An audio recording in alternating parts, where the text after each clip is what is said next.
ఏంటంటే అధ్యక్ష, గత ప్రభుత్వం అంతా కూడా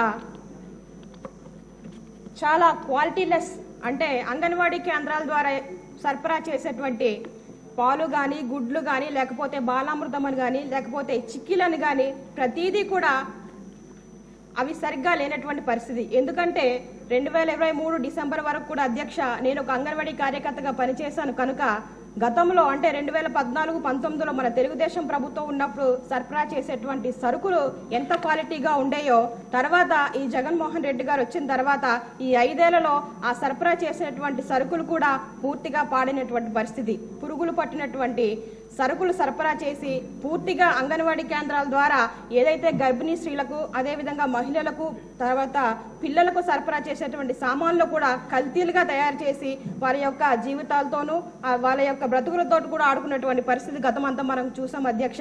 నేను ఒకటే కోరుకుంటా ఉన్నాను, మనం ఉన్నప్పుడు మన తెలుగుదేశం ప్రభుత్వం ఉన్నప్పుడు అధ్యక్ష ఏవైతే ఈ ఫుడ్ బాక్సెట్లు కానీ అదేవిధంగా గోరు ముద్దలను కానీ గిరుగోరు ముద్దలను కానీ మనము మహిళలు ఎవరు కూడా రక్తహీనతతో చనిపోకూడదని గర్భవతులకు కానీ బాలింత పిల్లలకు కానీ చిన్నపిల్లలకు కూడా వారందరికీ మంచి పౌష్టికాహారం అందించి వాళ్ళ యొక్క జీవితాల్లో వెలుగులు నింపాలని మన తెలుగుదేశం ప్రభుత్వం ఎలా అయితే ప్రయత్నం చేసిందో అదే దిశగా ఇప్పుడు కూడా మళ్ళీ మన ప్రభుత్వం వాళ్ళ జీవితాల్లో వెలుగులు నింపాలని మనస్ఫూర్తి కోరుకుంటున్నాను అధ్యక్ష. ఇకపోతే ప్రధానంగా అదొక సమస్య అయితే అధ్యక్ష, మా గిరిజన ప్రాంతాల్లో మరొక సమస్య ఉంది అధ్యక్ష. అది సరైన రోడ్డు సదుపాయాలు లేక సరైన సమయానికి వైద్యం అందించుకోవడానికి కూడా నోచుకోలేటువంటి పరిస్థితి. దానికి ప్రధానంగా రహదారుల అధ్యక్ష. ఎప్పుడో ఐటీడీలో ఏర్పడినప్పుడు పెట్టినటువంటి రోడ్లు అంటే గ్రావెలు మెటల్ వేసి చేసినటువంటి రోడ్లకి మేము తార్ రోడ్డు వేయించుకోవాలని ఆ రోడ్లు శాంక్షన్ చేసినప్పటికీ కూడా ఫారెస్ట్ వాళ్ళు అబ్జెక్షన్ పెట్టడం వల్ల ఆ రోడ్లు ఇప్పటికి కూడా ఆగిపోయినటువంటి పరిస్థితి.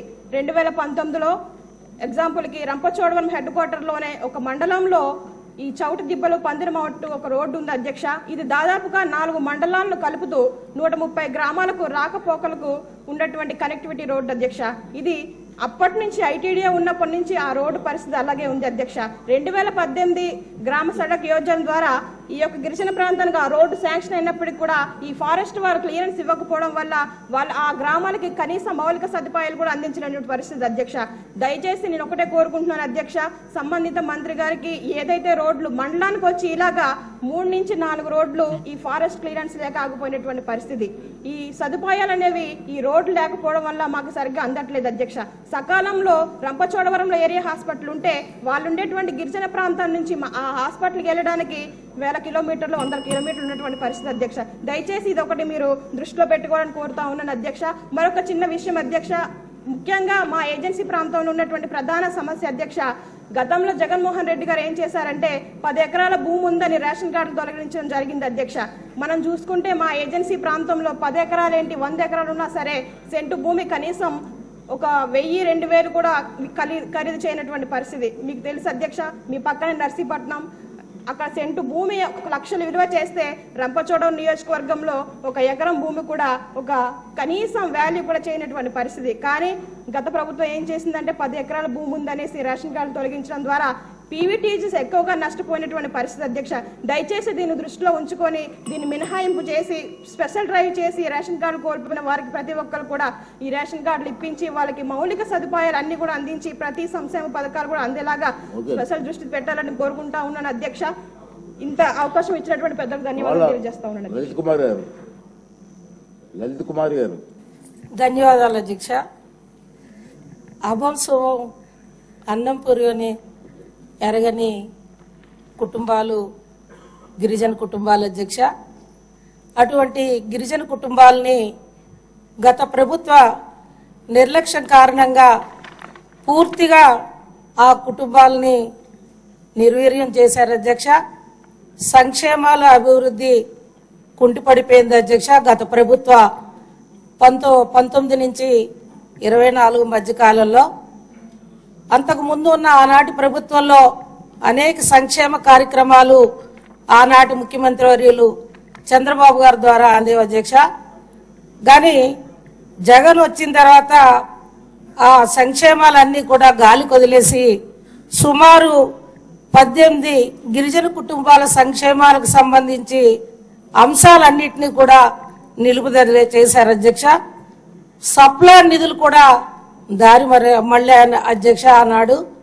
మరి ఈనాటి మన ఈ కూటమి ప్రభుత్వంలో గౌరవ మంత్రివర్యులు చెప్పినట్లు ఏమైనా గిరిజన సమస్యలపై తెలుసుకోవడానికి యాప్ ఏమైనా ప్రభుత్వం వారు పెడుతున్నారా?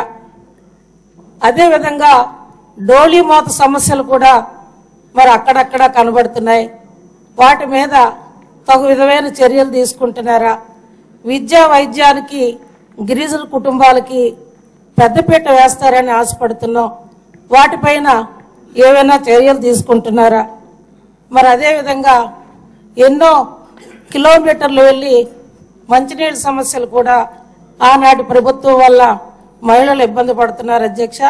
మరి ఆ గిరిజన గ్రామాల్లో మంచినీళ్ళ సమస్యల పరిష్కారానికి ఏవైనా ప్రత్యేక నిధులు కేటాయింపులు చేస్తున్నారని, మరి అదేవిధంగా తమ ద్వారా గౌరవ మంత్రివర్యుల్ని మరి గిరిజన కుటుంబాలను ఆదుకొని ఈ డోలీ మోతలకి ఫస్ట్ ఎయిడ్ వైద్య సేవలు అందించి వాళ్ళ ప్రాణాలు కాపాడమని తమ ద్వారా కోరుకుంటున్నాం అధ్యక్ష. ధన్యవాదాలు అధ్యక్ష.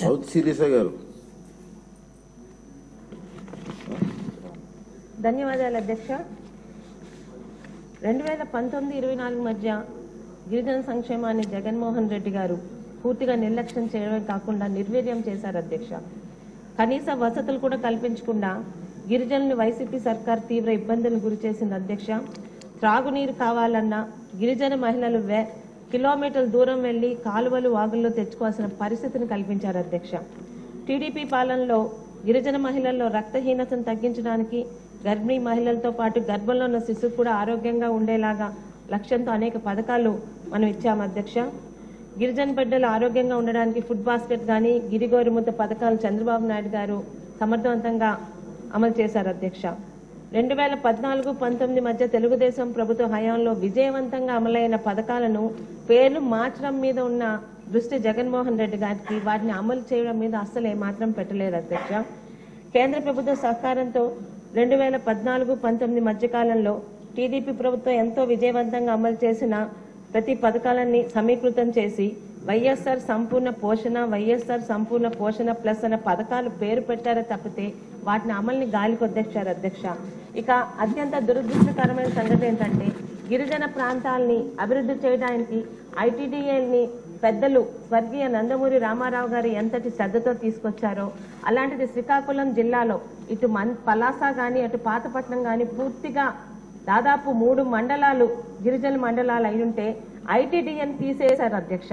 ఈరోజు ఎందుకంటే గిరిజన మండలాల్లో ప్రభుత్వం ఇచ్చే పథకాలతో పాటు ఐటీడీఏ ద్వారా అనేక పథకాలు వాళ్ళకి గతంలో అమలయ్యాయి అధ్యక్ష. దయచేసి మా శ్రీకాకుళం జిల్లాకి మళ్ళీ ఐటీడీఏని తీసుకురావాల్సిందిగా మరి సదరు మంత్రి గారిని కోరుతున్నాను అధ్యక్ష. ధన్యవాదాలు అధ్యక్ష. నెక్స్ట్ అండి జగదీశ్వరి గారు. ఈరోజు గిరిజన మహిళనైన నాకు విప్లో కూడా భాగస్వామ్యం చేయడం